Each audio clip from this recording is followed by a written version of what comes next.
Hello, and welcome to another episode of Tamla and Taylor's Treat Talk Tuesday podcast, where we talk to you about treats, business, and life. This week, we will be talking to you about getting yourself ready for this summer season. I know here in Michigan it's raining right now, and there's not very many blue skies, but summer is going to be coming, and I know you guys are going to get ready to do your pop-up shops and present your business out into the world. So we're going to give you some tips and tricks on how to do that on this week's episode. All right.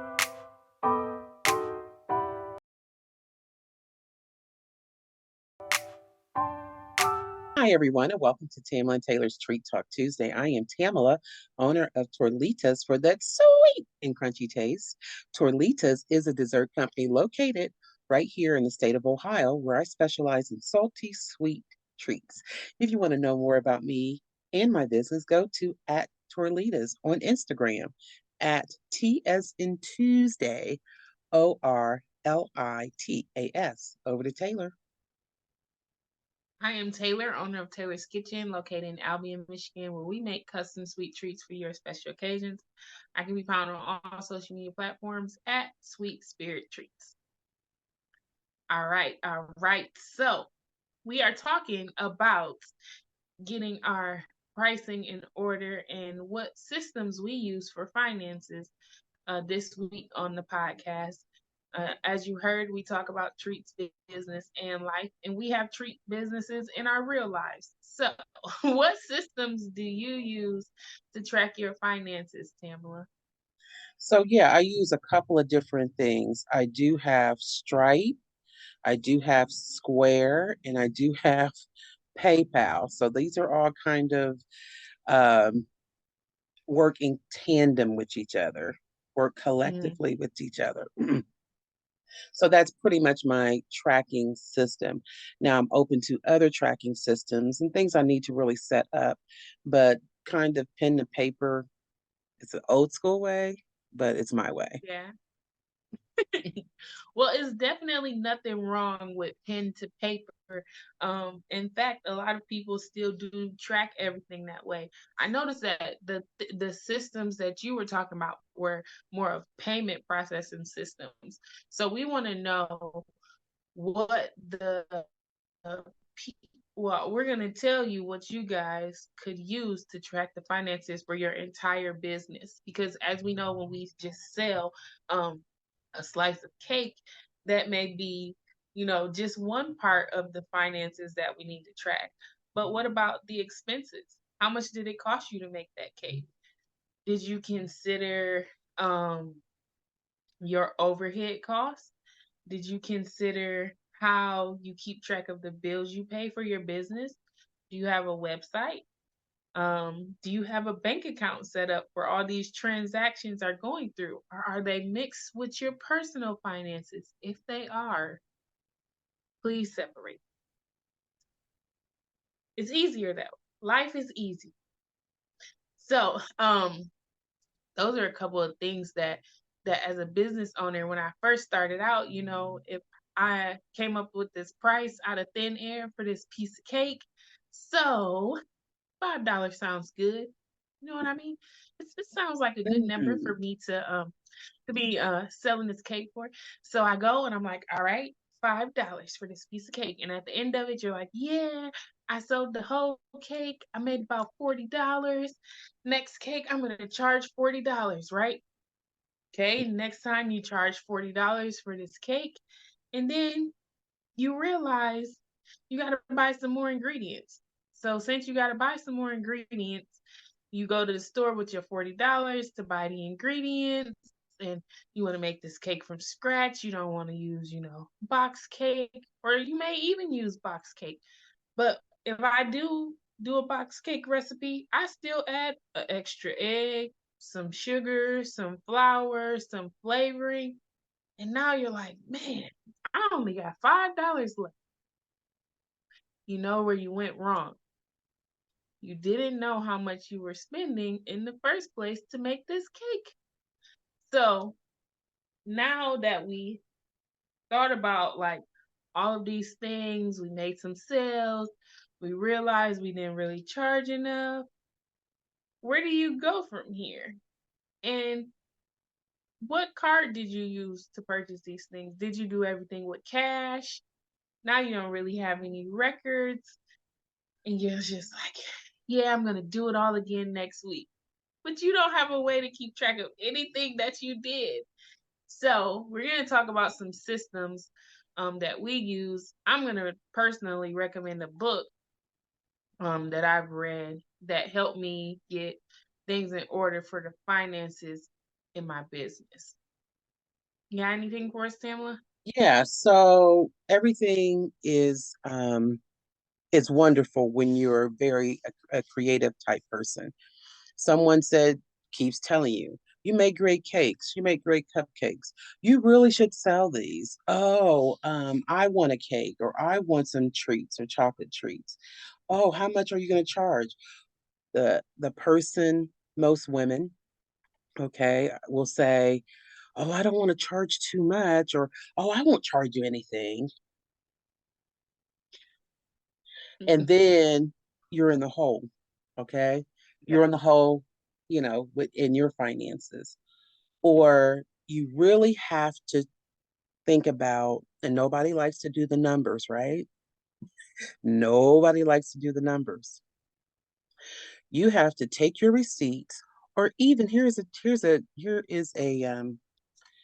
quick tip. Go online to the grocery store, whatever grocery store you frequent, Shop. shop. Write down every ingredient and the cost. Okay. So you have, I'll just say a pound of chocolate cost almost $6. When I started, it was 2.85. Um, but it's almost $6. Might as well say six, 5.25 or something like that. For the chips I use, it's up to $7, dollars.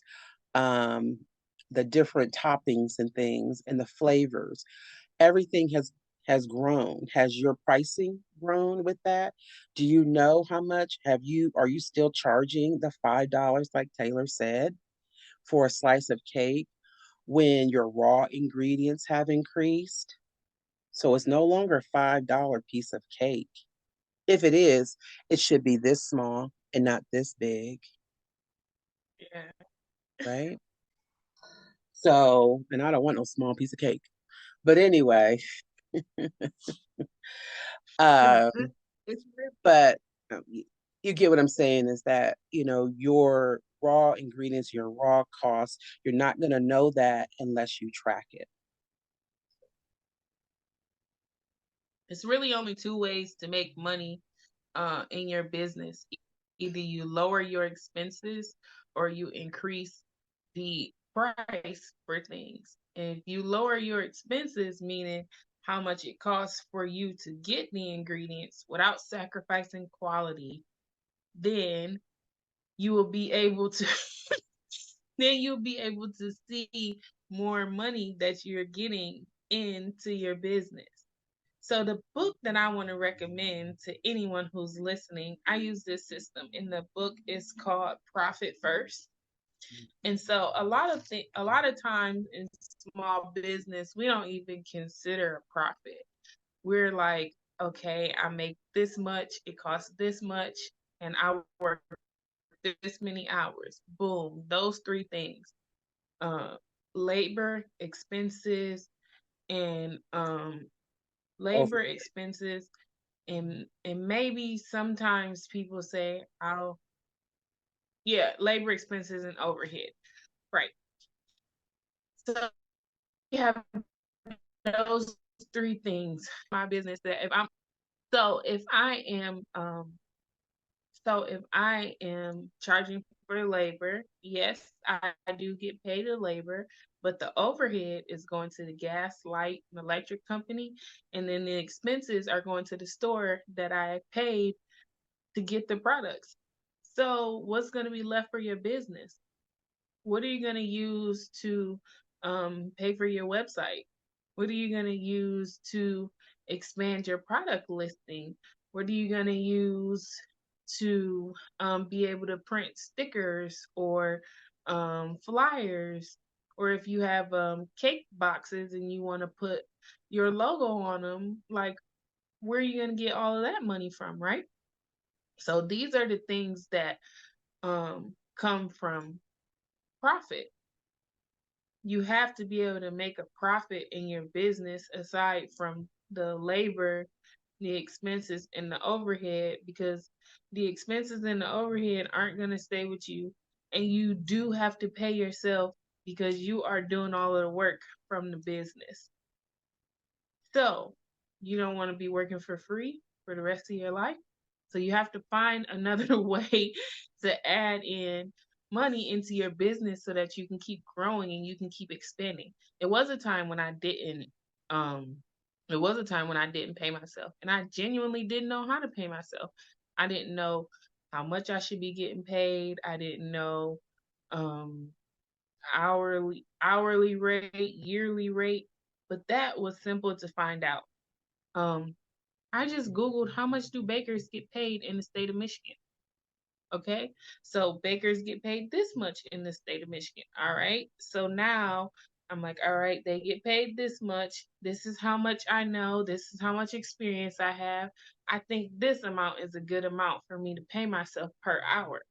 But had I not gone through um, some challenges and some struggles, I would not have known what to do. So, getting that book, Profit First, is a great book because it teaches you about the categories that you need to have in your business.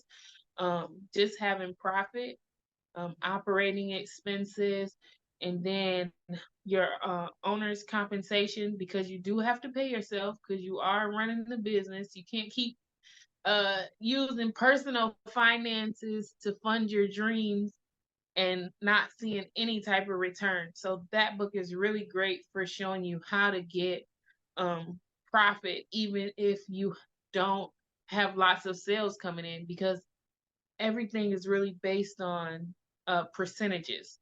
But I'm not going to give everything away from the book.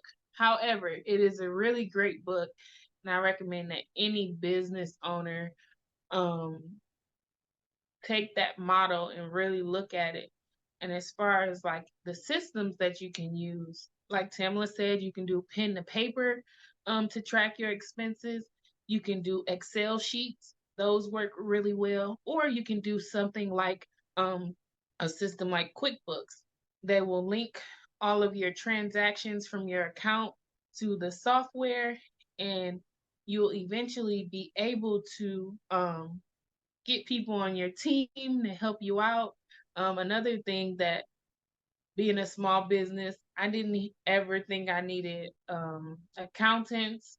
I didn't think that I was going to need bookkeepers. And you need bookkeepers and accountants for your own personal finance, your own personal finances, let alone the finances for your business. But there was just some things in life that I didn't really realize I needed until I got like a business, and I'm like, this is even more complicated, because everything is not just everything can't just fall on one person and you expect to still be creative and baking and making cakes and going about things and not getting paid because you don't know how to pay yourself or not knowing what systems to use. So like as you're preparing for like this summer season and you're getting your products ready and you're spending money on advertising and flyers and equipment. I had to buy a new tent last year for going to all of these pop-ups.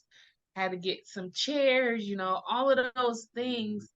If I didn't have profit from my business or I wasn't paying myself the correct way, um, I would just be stagnant.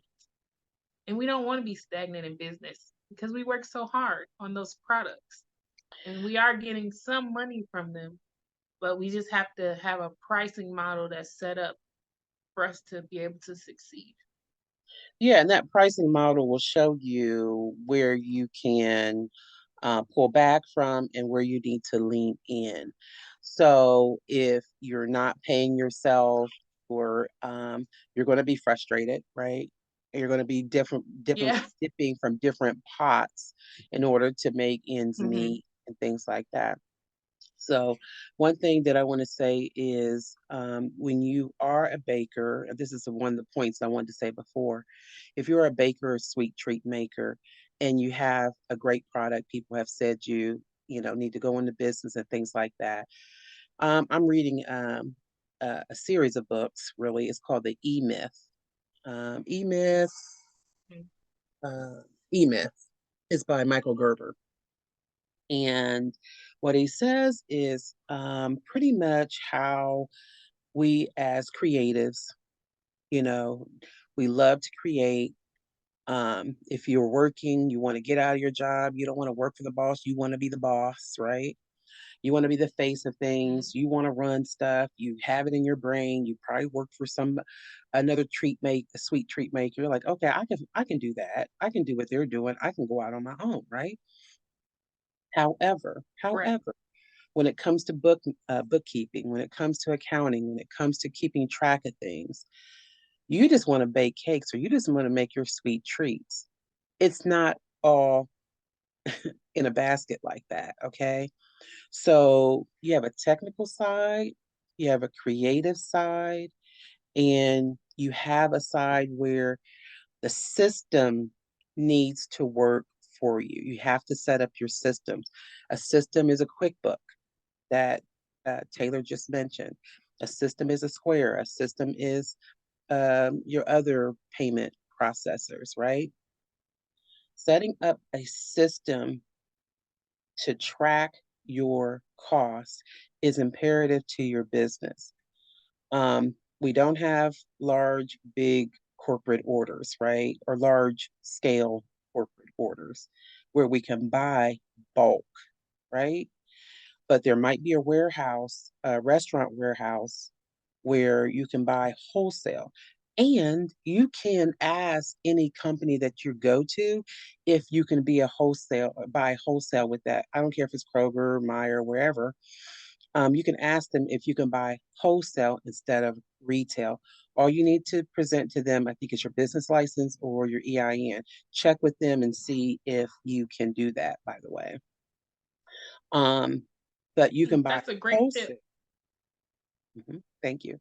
You can buy wholesale instead of the retail cost because you're going to have to if you're buying retail, you're going to have to also make sure you have your tax, on your sales, right? Depending on where you are in the world, right? I don't know if it's different from where you are, but you're going to have to charge the tax on that and whatever your output is. So having those tracking systems will be imperative. The second part I want to say about this is that recently I saw maybe on Instagram or something, and I hate I didn't screenshot it, but this lady said, I think she was in a cosmetic business, that she has 5 business accounts or she has 5 bank accounts. One Mm. to pay herself, she dropped the money in. One to for the expenses, I think. One for profit. One for That's the exact. It's the same book. It's oh, income, operating expenses, profit, um, income, operating expenses, profit, owner's comp, and taxes. yep, Those are the 5 accounts. yep. I'm telling you guys, if you read this book, it's called Profit First. And maybe It we should have a it book is series. an awesome book. Maybe We we should should have have a book. yeah, like check in every week or something like that. I definitely read a lot more than like, and me and Tamla talk about books all the time. Yeah, we I'm do. actually part of a book club for entrepreneurs, and we meet every morning at 7 a.m. and we read books together and we discuss the books and like it is it is it is a pretty cool thing. Like because a lot of times as an entrepreneur you don't have people that's in the same industry with you, that's in the same city, that you are constantly talking and feeding off of each other and getting information about. And that's why we want to be a resource here at 5T Podcast for the home treat makers or home bakers, because a lot of these things we just learned on our own. We just, we go through programs, we go through life, but like somebody may have taught us, so we want to share it with you guys. And that is, it's 5 accounts. I have mine set up, and the book is called Profit First. It's awesome. Awesome It's the sauce. same So book. yeah, awesome. All right. I think this is a good point where we close out our episode today of Tamla and Taylor's Treat Talk Tuesday. Hopefully, you were able to gain some knowledge and some tips that you can use in your business. We're here every week and we talk about treats, business, and life. Depends on what week that is. But definitely check back with us. Join our Facebook group over there at 5T or Tamla and Taylor's Treat Talk Tuesday. I am Tamala, owner of Torlitas, for that sweet and crunchy taste. Taylor? Yeah, be sure to check out this series as we continue. We're going to be talking about some great things as we explain to you guys how to get ready for summer. The rain is going to stop. It's going to be warm. People going to be outside looking for food because they don't want to turn on their oven and they don't want to turn on their stove. So make sure you setting things up right. Make sure you have your finances in order. Always have been told how you do one thing is how you do all things. So if you don't know how to operate your finances in your personal life and then you start a business, whew, it's gonna be trouble. So get it together. And make sure you check us out on the rest of this series. All right, guys, have a good week. Bye. Bye.